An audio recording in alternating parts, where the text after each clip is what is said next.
Welcome to Delicious of History, the podcast where we talk about people you've never heard of who have changed the world.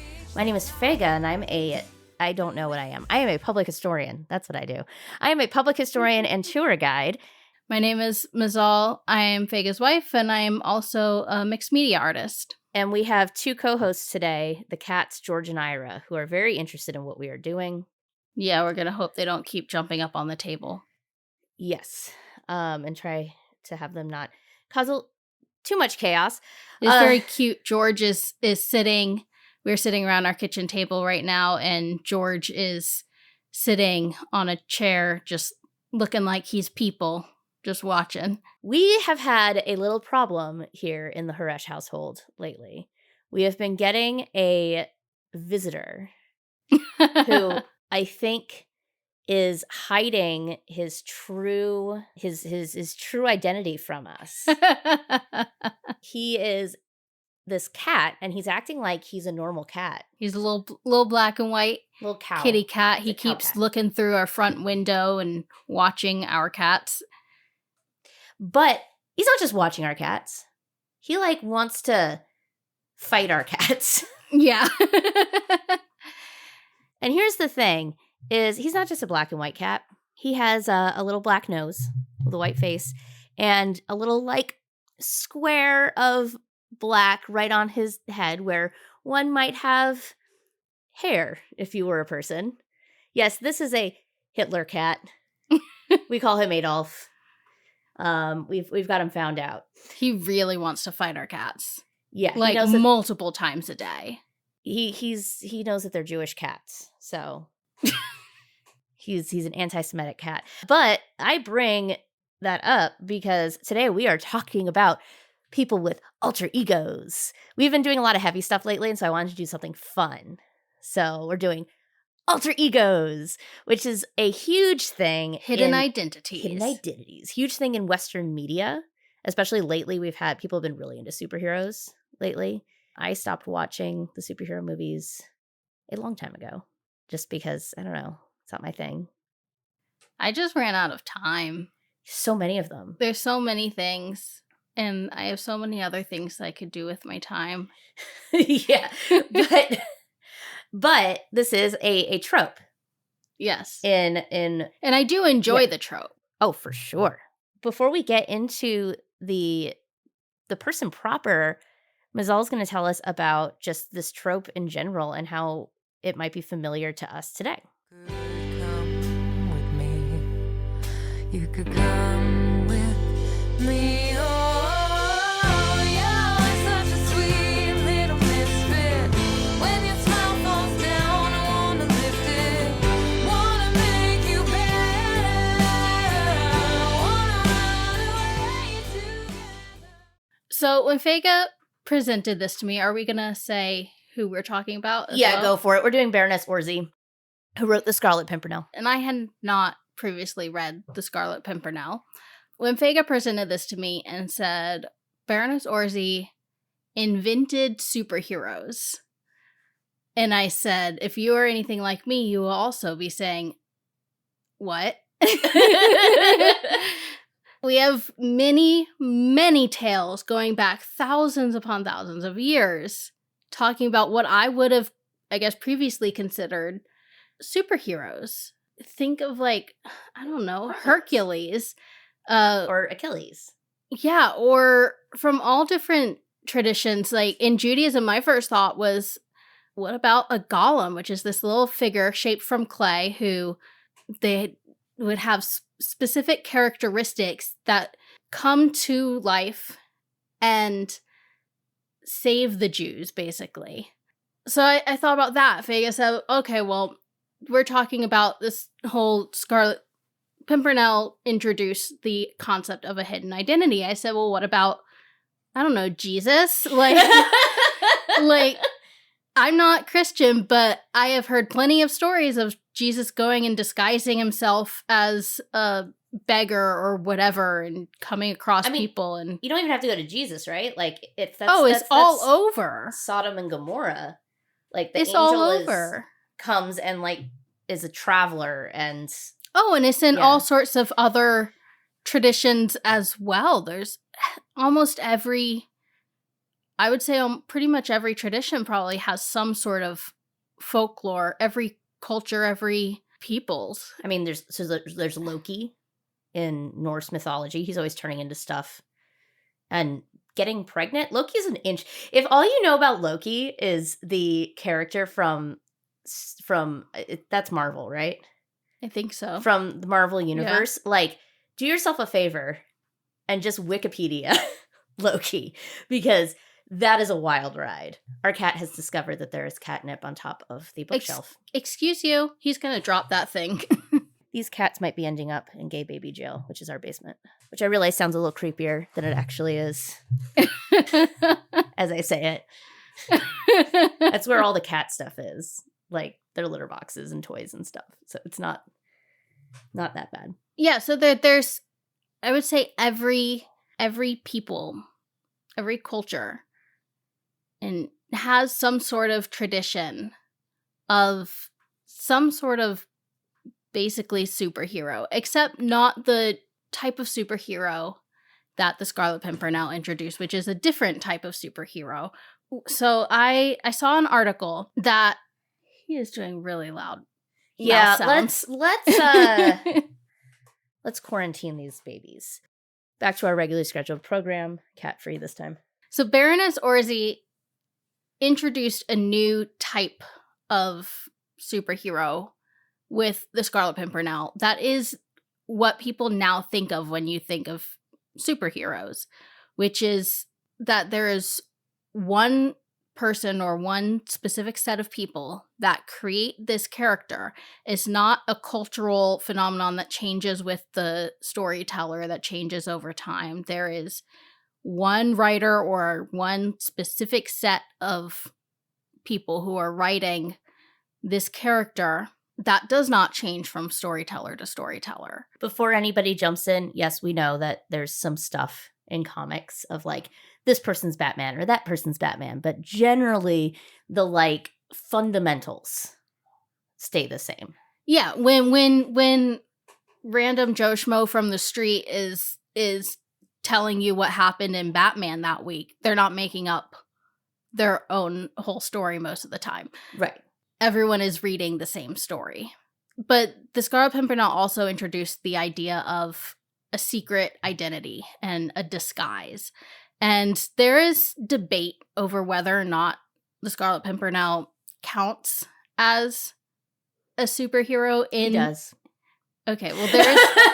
That's my opinion. There is debate. I saw things pointing both ways. Some people said that he is not, because he does not have, and this was the reason given by multiple different people, he doesn't have a specific costume, basically. There's not a specific secret identity every single time.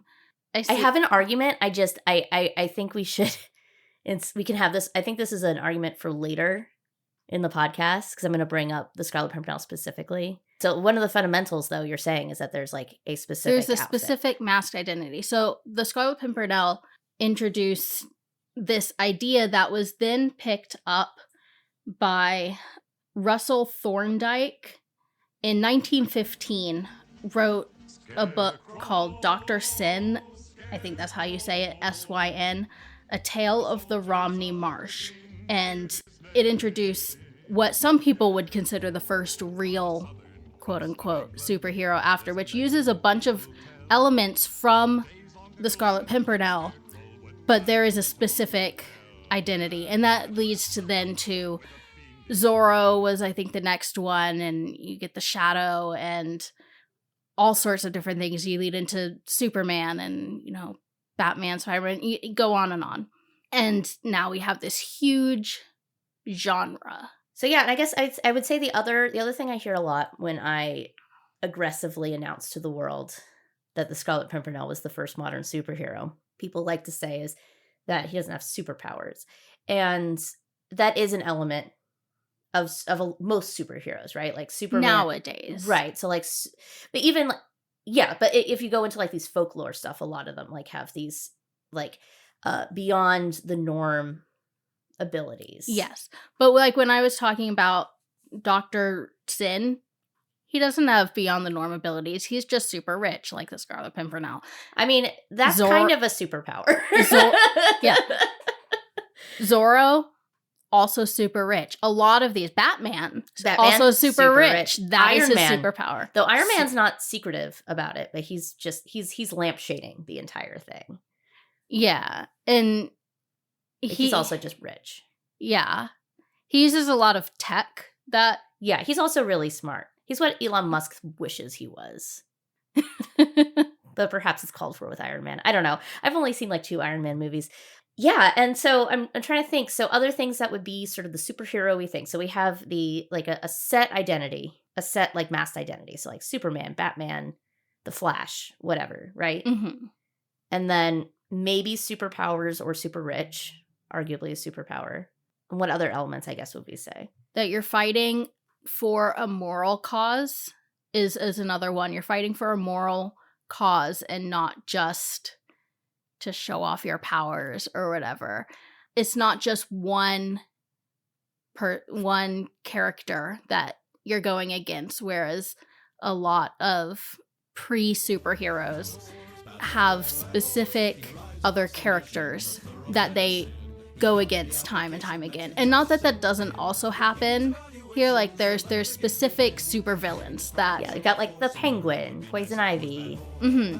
But it's not just that one. There's often a huge range of different things they're going up against. And it's for moral reasons. Again, that is a big element. And correct me if I'm wrong, but it seems like it tends to be extra legal. So like outside of the, like, you know, Batman kind of works with the police or whatever. Like that's always the thing, is that the police chief puts the bat signal out or whatever.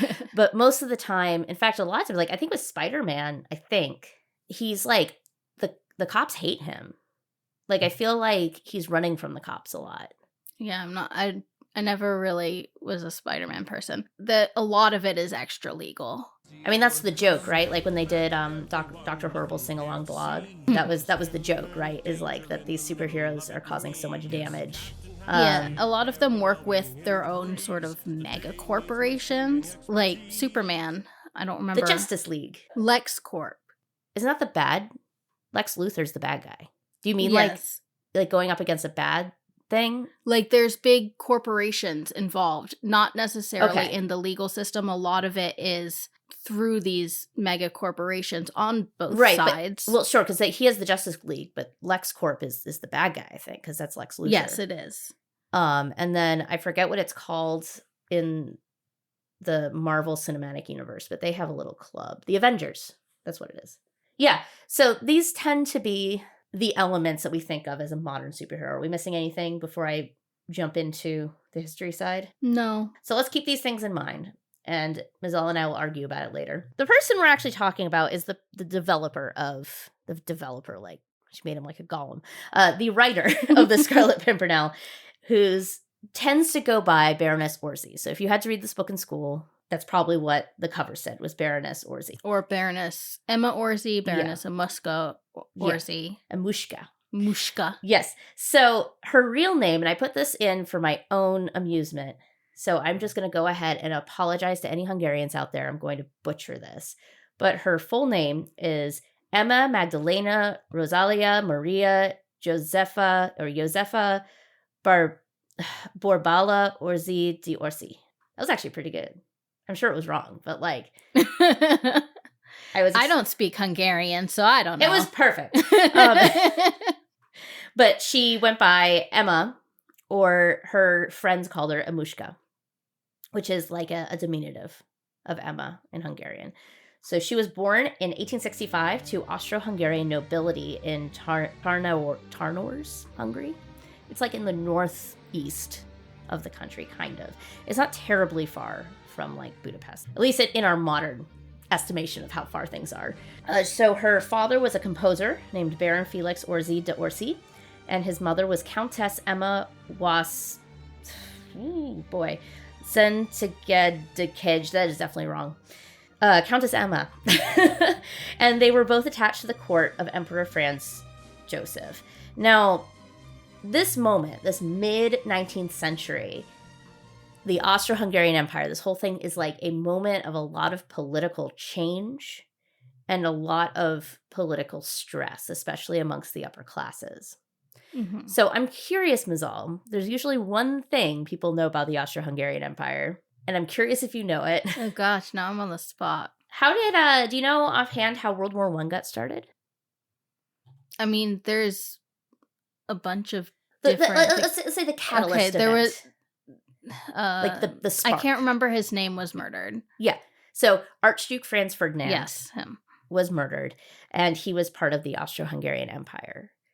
And so the Austro-Hungarian Empire, previously you had Austria and you had Hungary, and they had their own empires.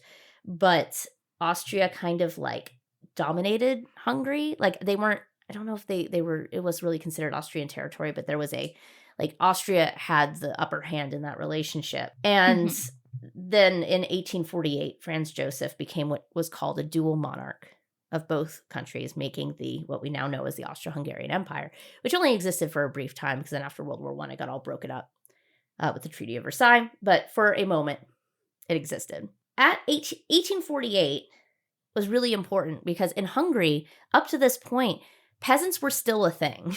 Mhm. So I talk about this a little bit in an old episode about Minocchio, about how feudalism worked and peasantry. But what's really important is that Feudalism worked.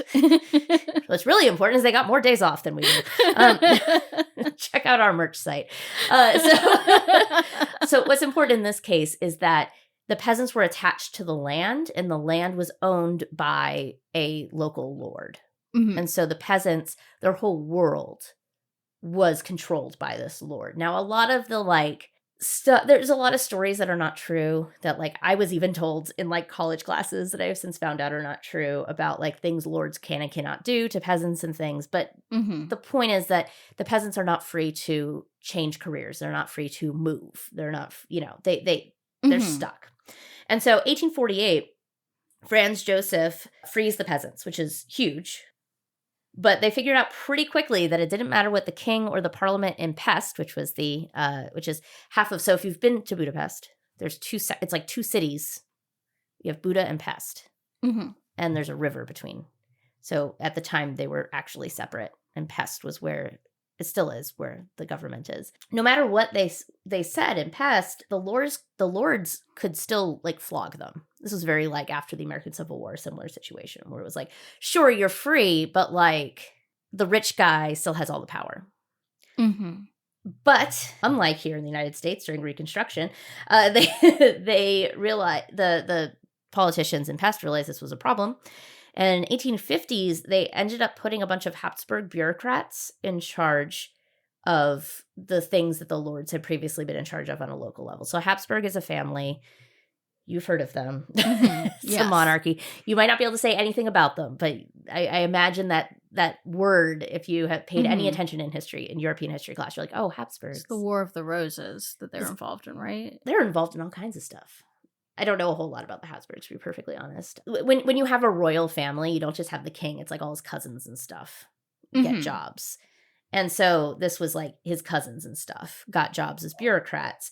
And they were far more even-handed in their handling of everything than the local lords were. When elections started to happen and those Habsburgs were sometimes voted out in favor of a local lord, these peasants were pretty mad because they loved the king Mhm. because he'd freed them in like both literally and in actualness too. Like they were freed in every sort of way. They generally had good feelings. And I'm getting that, by the way, because I was having a really hard time looking up this era from a paper from 1985 by Peter Heides from Dawson College. The paper's called The Peasants of Hungary Between Revolution and Compromise in East European Quarterly.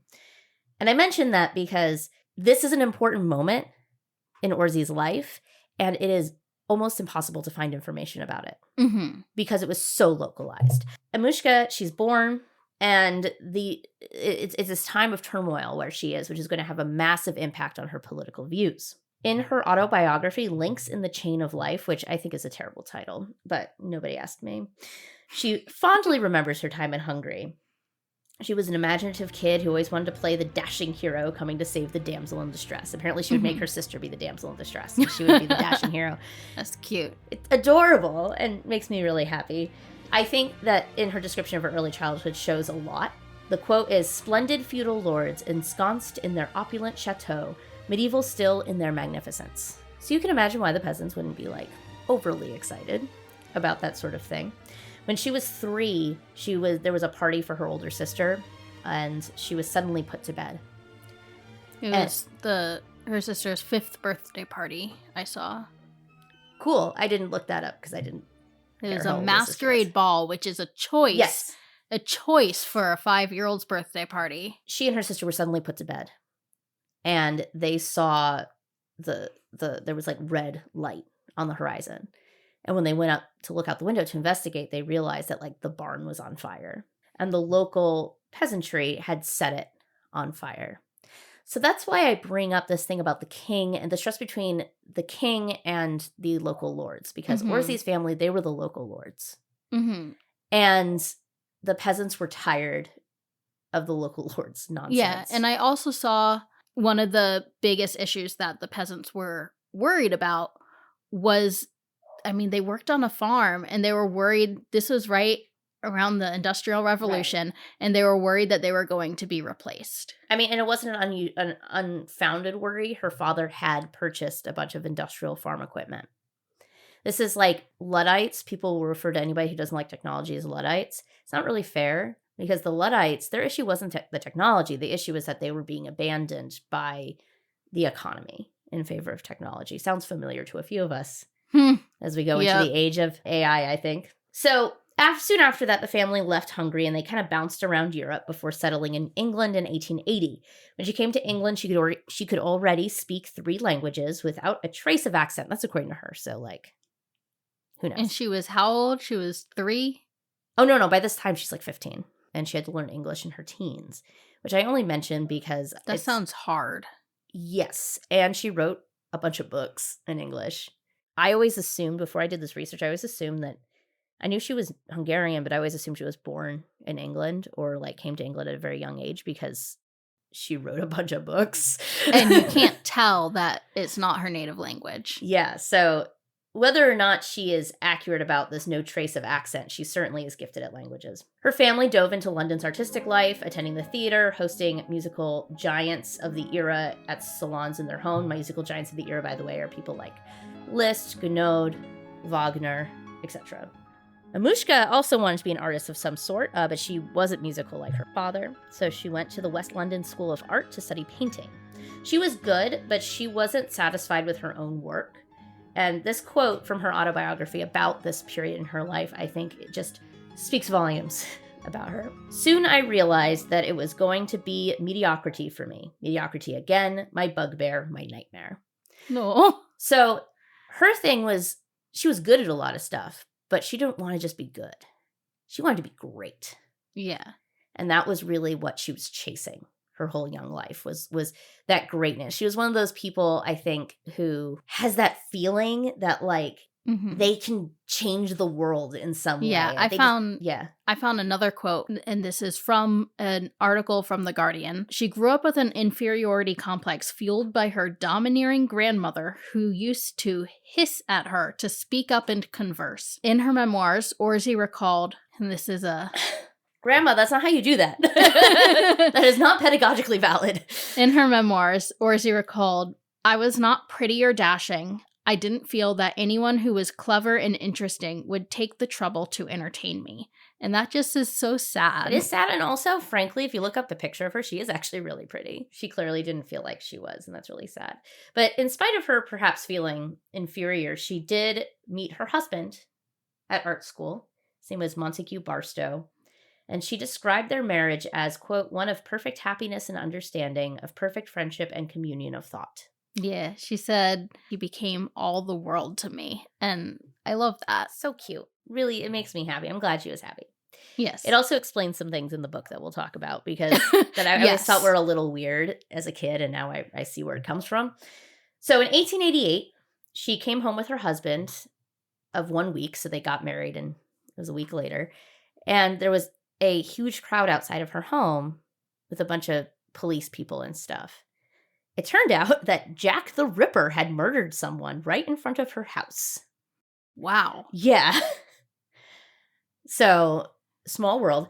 But this really kicked into high gear a fascination that was already there with like the darker side of life and the macabre. Mm-hmm. What year was that? 1888. Okay. So she was already kind of interested in like the underworld of London and like, I mean, she would have been a true crime fan, right? Like, she would have been absolutely. She all would about have true listened to true crime podcasts. She would have had a for podcast. Sure. She would have had the true crime podcast. She would have hosted that. Yeah. So this just kind of kicked that into gear. And she thought, I want to do a story about someone who's like a detective.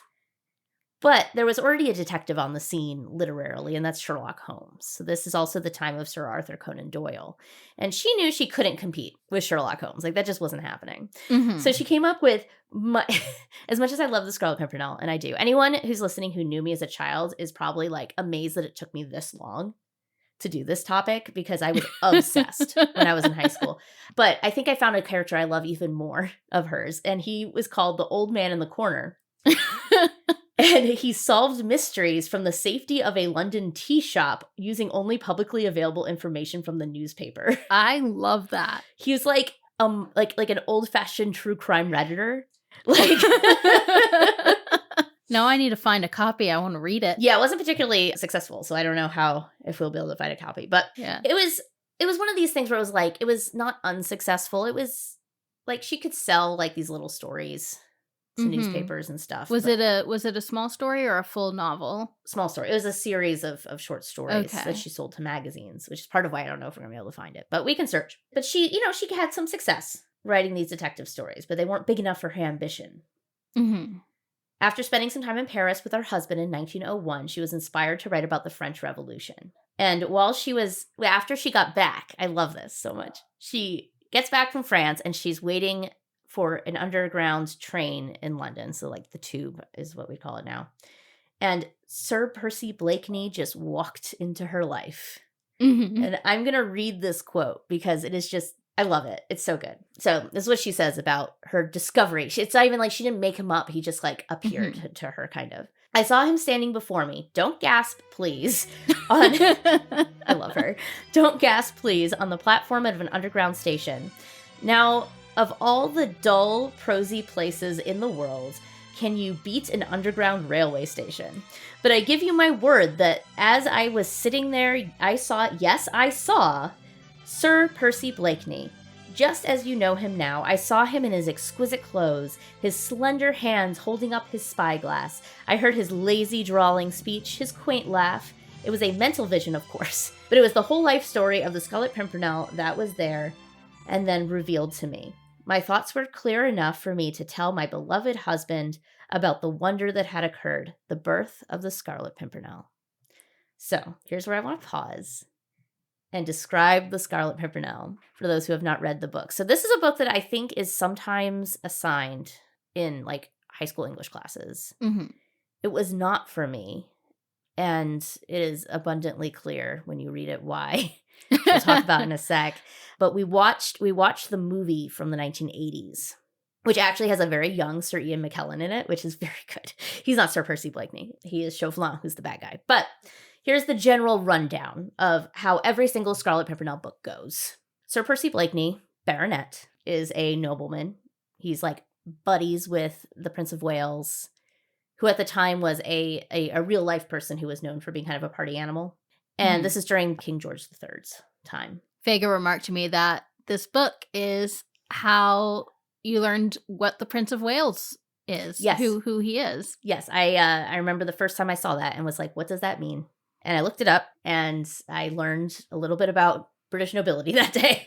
So for those who don't know, Prince of Wales is the next in line for the throne. So he's friends with the Prince of Wales and he is just the top of British society. He is the most fashionable, the wealthiest, and he's also really stupid. And everyone makes fun of him, like to his face. I have a plan. Oh, you have a plan? You, who are practically incapable of any thought entering into your head, it is not trivial. He's the butt of every joke, and he's married to this French actress named Marguerite, who is the cleverest woman in Europe. She is beautiful. She is clever, unlike him. And Her friends say that she's the cleverest woman in Europe. We'll get there. But that's the official title for her.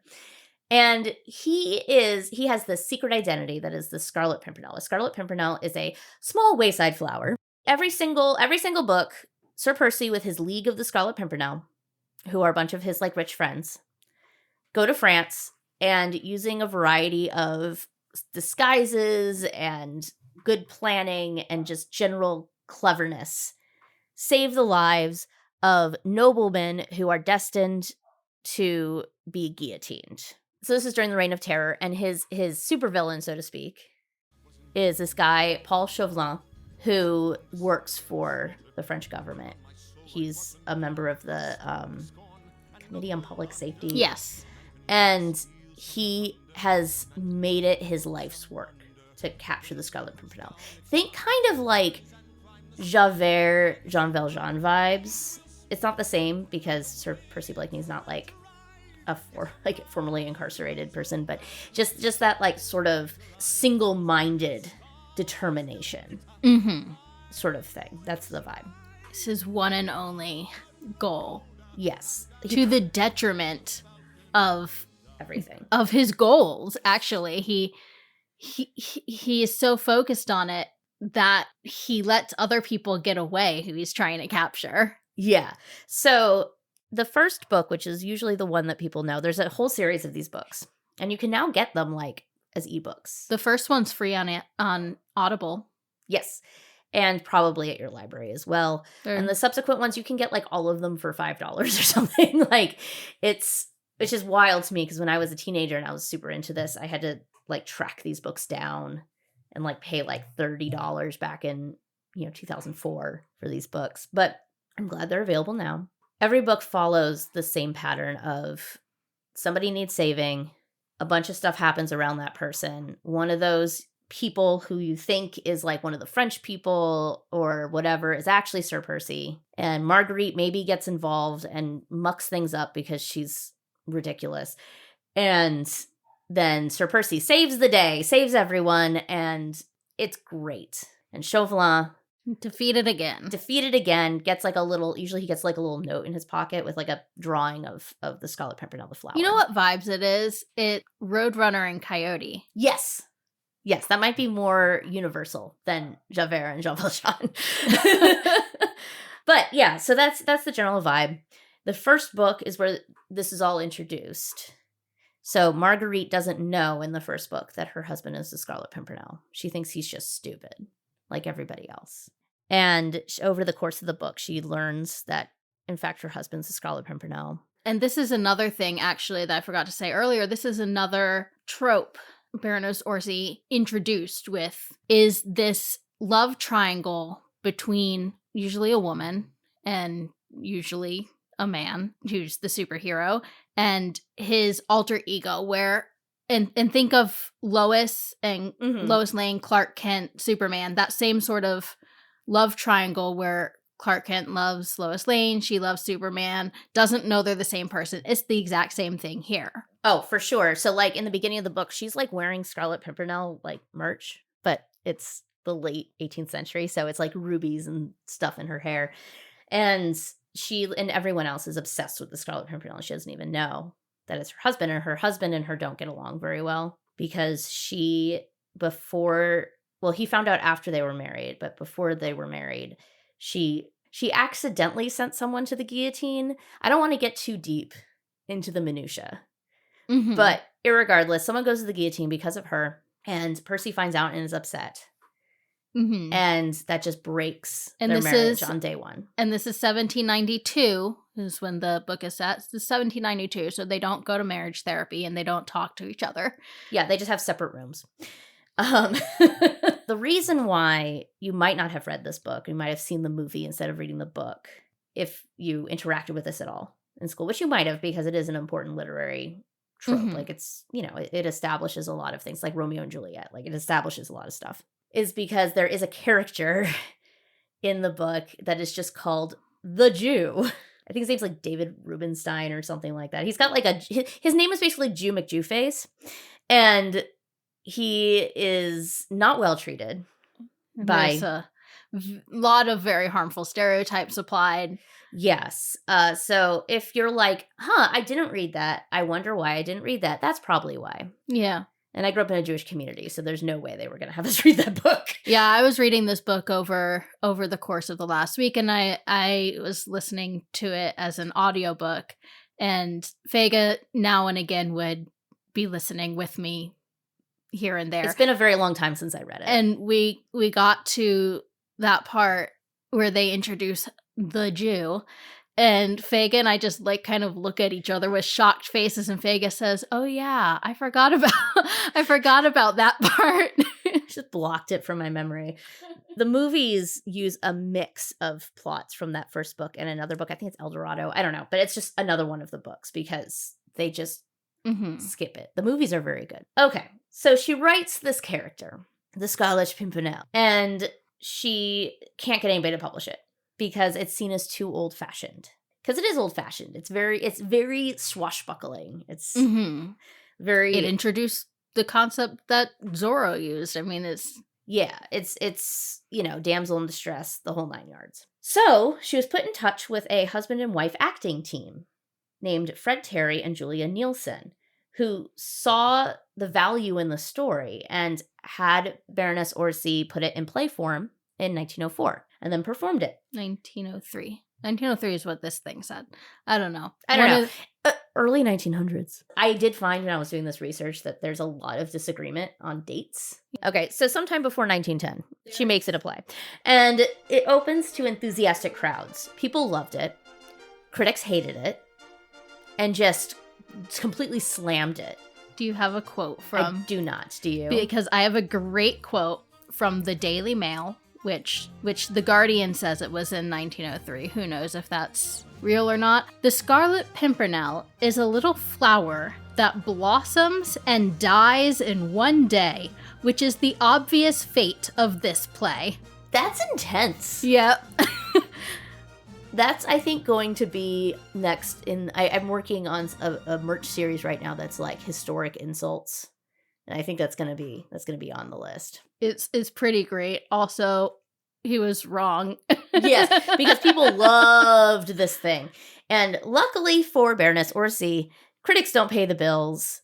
Crowds do. Incredibly successful. It was performed over 2,000 times, making it one of the most popular shows ever staged in an English theater at the time. The thing I read said ever, and I'm like, that doesn't seem right. And I looked it up and it was in fact not right, because now we have like the Phantom of the Opera. It's been performed like tens of thousands of times on the West End. But this was a number of times to perform it that was unusual for the era, which is what's important. After that, the novel found a publisher, and she made lots of money selling that book and lots of sequels that are basically the same book written over and over. And I say that with all the love in my heart for the Scarlet Pimpernel, which is a lot. The Scarlet Pimpernel was my Harry Potter. As much as I talk about like Star Trek on here and all the various things that I nerd out about, and there's plenty of them, my like core original deepest fan thing for me is the Scarlet Pimpernel, because I am that kind of person. And so I can tell you, if you've read one, you've read them all. But still, I read fan fiction. Sometimes you just want to read the same tropes over and over, and it's fun. So then in 1934, a movie was produced that starred Leslie Howard as Sir Percy. Leslie Howard is better known to American audiences as Ashley Wilkes from Gone with the Wind, who's hilarious. But the sleeve, Tweedle. The cuff, my poor benighted friend. That, Sir Percy, is the last word in cuffs. Oh, Gad, I should hope so, for there should never be another like it. She and her husband were in their home in Monte Carlo when Germany invaded France in 1940. So they were stuck there. Her husband died in exile in 1943, which absolutely crushed her. She died not long after 1947 at the age of 82. Since then, there have been countless versions of the Scarlet Pimpernel. I mentioned the 1980s movie, which is excellent. And I don't know how excellent it really is. It was my original introduction to it. I think it's very good. It's also very 80s. Think man. In like the costume design and so forth. Like, oh my. Pretty great. Yeah. And like I said, young Ian McKellen, who is amazing, absolute rock star. Oh, the English and the stupid sense of fair play.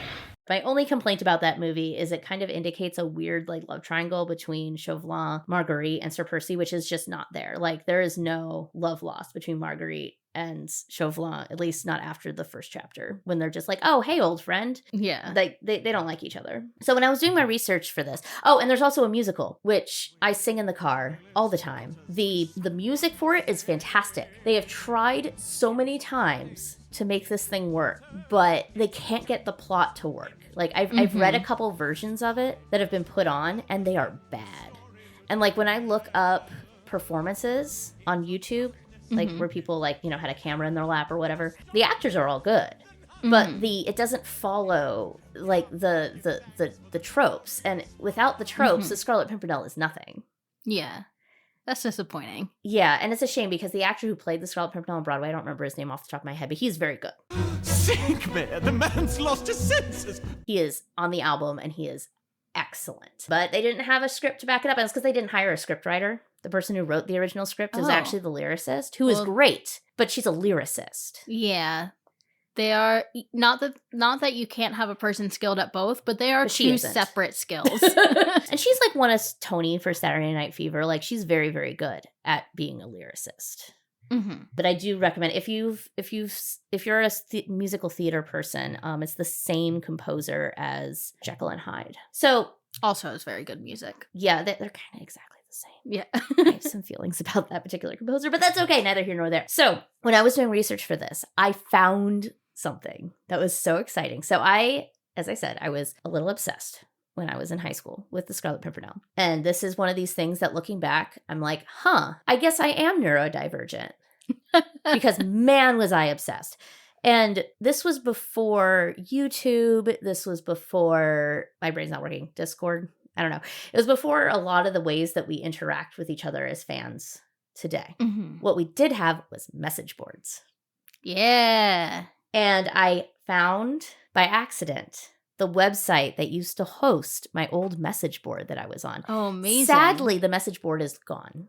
That is very sad. Because it was powered by Yahoo, which closed its message boards. That is sad. That was really upsetting. And there's no archive? Not that I could find. I will admit I didn't try very hard, but I didn't find it. But what I did find, this website is on here, and it has links to all these various places that you can no longer get Scarlet Pimpernel fan fiction. I'm assuming it's all been moved over to AO3, but I don't know that for sure. But usually that's what happens at these things. But they do still contain a favorite thing of mine that I want to do. Which Pimpernel character are you? Take the test now. Oh, yeah. So we're going to do this right now. I'm going to ask you the questions, Mazal, and you're going to answer them. And when we're done, I'll tell you what I got as a kid, and I did it again as an adult, and I got the same character. So clearly, it is more stable than my Myers-Briggs. Myers-Briggs, yeah. So when it comes to clothes, you generally feel that I prefer a blend of silks and satins. Black is always classic. I'm a trendsetter. Everything I wear is fashionable. Oh, that's the one you chose. What's a trend? I go for comfort, tattered breeches, and wooden sabots. I am a trend follower. Oh, I mean, silks and satins would be really nice. I don't know the budget for that. But let's just assume budget is not a concern. So I would like to equate that one with the comfort one. That seems pretty comfortable. Tattered breeches and wooden sabots. No, the silks and that's more comfortable to you. Feels more comfortable. Yeah, okay, we'll do silks and satins. What is your dream career? World domination and revenge against mine enemies. Being independently wealthy and doing nothing. Being a beloved entertainer and celebrity. Those are the options. Oh, don't want to do nothing. But it would be really nice. And I said this in the Chevalier episode as well. It would be nice to be wealthy enough that I could just like do my art for a living. But I guess what was the first?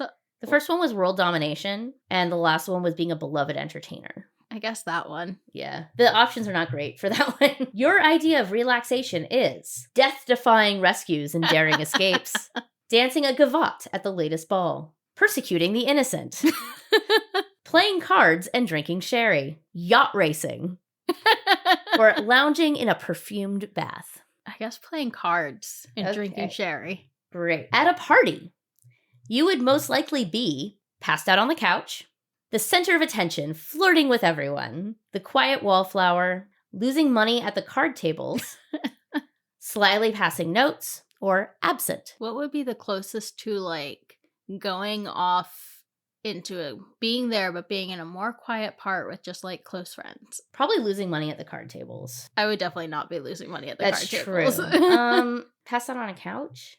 No. Maybe guess the wallflower one, I Yeah. guess. Your dream vehicle would be a Rolls Royce silver Corniche? This just shows what I know about luxury cars. A Rolls Royce. A magnificent carriage with 4 horses. Who needs a vehicle? I'll walk. Anything opulent and over the top. Aston Martin sports car, baby. Or bulletproof limo. I want the carriage. Heck yeah. I am comfortable in the rough and dangerous streets. A cozy drawing room by the fire. Anywhere dark and cave-like. An opulent palace. Somewhere in the great outdoors. Or a top security bunker. Well, that's a real gamut. Yeah. Great outdoors. If you were an animal, what would you be? A cat, a dog, a horse, a snake, a ferret, or a sloth? A cat. What is most important to you? Intelligence, equality, comfort, power, friends, or honor? Friends. And last one, what is your motto? Eat, drink, and be merry. If you want something done right, do it yourself. All you need is love. Live and let live. When in danger, when in doubt, run in circles, scream and shout. And tally belly ho! Oh, I just love the run in circles, scream and shout. I don't know if that's actually what my life motto would be, but it's so funny to me. I don't think that's you, though. You're actually No, very it's good in a crisis. No, it's definitely not me. I guess all you need is love. Okay, let's find out. And the button I would like to say says "Sink me," which is a exclamation that is used with frequency in the book. Okay, you are Marguerite. You are charming, talented, and very beautiful. You are a trendsetter and everyone loves you. You are a hopeless fatalist and romantic. I don't know that that's so accurate to me. Yeah, I'm also Marguerite. So maybe it just... Does this thing just always say Marguerite? Let's find out. Hang on. So I'm going to try to get Chauvelin. Well, should I try to get Chauvelin or Sir Percy? Chauvelin. Okay, so black is always classic. Dream career, world domination. Idea of relaxation, persecuting the innocent. At a party, most likely be slyly passing notes. Your dream vehicle, Aston Martin, I guess. Bulletproof limo, probably. I am comfortable in a top security bunker, maybe? Sure, let's go with that. An animal, a ferret, maybe? She refers to him as rat-like many times, and that's not one of the options. What is the most important to you? Power, obviously. And your motto, if you need something done right, do it yourself. Okay, yeah, I got Chauvelin. Go me. You are Citizen Chauvelin. You are quiet and methodical. You are clever and mean-spirited. You don't mind persecuting innocent people to get your way. You hate incompetence and love revenge. Intense. By the way, if you, I will put a link to this in the show notes. Should you want to, you can copy and paste some code to put it on your webpage or live journal so that everyone can see which Scarlet Pimpernel character you are. Incredible. It also says cool beans, which was a thing we said in 2004. Also underneath, I just noticed this, and there's more information about the person. So it says you are Citizen Chauvelin. You are quiet, diplomatic, and methodical. You have a thorough understanding of human nature, which you always use to your own advantage. You are mean-spirited, nasty, vengeful, and generally evil. You always hold a grudge. You are a great follower of Machiavelli, which, by the way, I would like to say Machiavelli, he wrote The Prince as satire. He did not believe that stuff. Anyway, you hate the Scarlet Pimpernel. Cool beans. And then underneath, in like parentheses, it says, later you become Magneto and square off in a really big chess game against Patrick Stewart, which leads to some serious regrouping, and you decide to mend your evil ways and travel back in time to Middle-earth, where you become Gandalf the Grey and help all the little people. The pictures of Sir Ian McKellen. So, Incredible. Yeah. This brings us then to the question of, is my assertion that Scarlet Pimpernel is the original superhero accurate? And I mean, I think there's an argument to be made either way. Mm-hmm. For the one you brought up that doesn't quite fit this idea of like a set alter ego, Mm-hmm. I would disagree, because his set alter ego is the Scarlet Pimpernel. Mm-hmm. He doesn't have like an outfit. Yeah, no, that's what they're talking about. Not like a set name or whatever. They mean you see him and you don't automatically know who he is, which is his whole point. But apparently that makes him, according to some, a pre-modern superhero. Okay, but he fits every other. Yeah, thing. I would agree that he seems to be. And also, so his when he's the Scarlet Pimpernel, he doesn't have a set outfit. But when he's Sir Percy Blakeney, they do not shut up about his clothes. Yeah, in the books ever. He's the trendsetter of like all of Europe details. Or like something. he's got like multiple lapels because he apparently made that popular. What does that look like? I don't know. It sounds weird to me, but yeah, no, they talk a lot about how both of them are dressed. He and Marguerite set all of the fashion trends for like all of London, all of England, sometimes all of Europe. Yeah, and so while that's doesn't quite fit into what we think of now as like, you know, the cowl for Batman or what have you, mm-hmm. It's still very associated with. Yeah, no, I think character. I think it fits well enough. Because, like, actually, this was one of the things that when I was looking at old YouTube videos of when the Scarlet Pimpernel was on Broadway, that I had a problem with was the costumes were not amazing. There's this one where Percy is wearing, like, leopard print. And I get what they're trying to do with it, but it didn't look great on the actor. And Sir Percy has to look great. Mm-hmm. Like, if you're going to have Sir Percy, he has to look good. So, to look at the other, just to wrap this up in a bow, to look at the other sort of superhero things, the obvious one is, of course, he has this secret identity, the Scarlet Pimpernel, and he has superpowers in a way because he is super rich. And he's super good at accents and disguise and acting. Like, it's part of the fun of reading the books is figuring out who Sir Percy is. Mm-hmm. Because Baroness Orczy does give clues in her books, to the extent that I got a little too good at it and it got boring. But but just, you know, he's hidden to the reader as well. Mm-hmm. And he's an excellent. He can speak French in multiple dialects, and like he's brilliant. He has obviously the person he shows to the world, which is this dandy, who is not very smart, but did write a very good poem. The Scarlet Pimpernel, by Sir Percival Blakeney, Baronet. What? Well, that's the title. They seek him here, they seek him there. Those Frenchies seek him everywhere. Is he in heaven? Is he in hell? That damned elusive Pimpernel. There is, in a weird way, there's kind of the love triangle with Marguerite and the Scarlet Pimpernel and Percy. That goes away as soon as she finds out that Percy and the Scarlet Pimpernel are one and the same. Mm-hmm. I'm forgetting. I don't have the list in front of me. Oh, it's extra legal. This is a whole thing because they actually mention this multiple times in the books. I'd forgotten about this, that like for a variety of reasons, the English government cannot do anything about what's happening in France. Mm-hmm. So he's behaving extra legally. He has the like arch nemesis. I'm sure there's more that I said before that I am forgetting now too. But he has this package of tropes that turn into this, I mean, multi-billion-dollar genre. I mean, especially today, like, I don't even want to know how much money those studios are making on these superhero movies. And it all got started with a humble wayside flower. This was just supposed to be a fun one, so I don't have a brilliant, like, tie it together closer.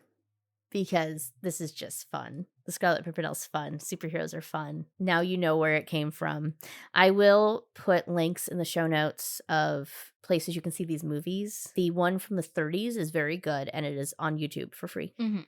And the one from the 80s is it's you can rent it various places. There's been a ton of other versions too, but those are the big ones. Leslie Howard. And then one from the 80s. Thanks for joining us. Yeah, thank you. Thank you for listening to D-Listers of History. If you enjoyed yourself, please subscribe and leave us a review on whatever platform you listen on. Makes a huge difference. Also, tell your friends. Yeah, it makes a really big difference. We now have a Substack. And the Substack is selected primary source documents that are relevant to whatever the show is. You can become a patron either on Patreon or on Substack. Get the same stuff. And want to give a big thank you to our patrons. Yes, thank you so much. You make this show possible. Yes, especially to our newest patron, Scott. We are a weekly podcast. Next week, the 8th of April, will be a current events episode called Sidebar, where we explore the history around a current event. Our next biography episode will be coming out on April 15th, Tax Day, and we'll be looking at David H. McConnell, who is the founder of the multi-level marketing company Avon. All this and more can be found on our website, www.dlistersofhistory.com. That's just one word, no hyphens. And now for our episode relevant audio drop. Faith, for one thing, it does seem monstrous ill-dressed for any society, even a new one.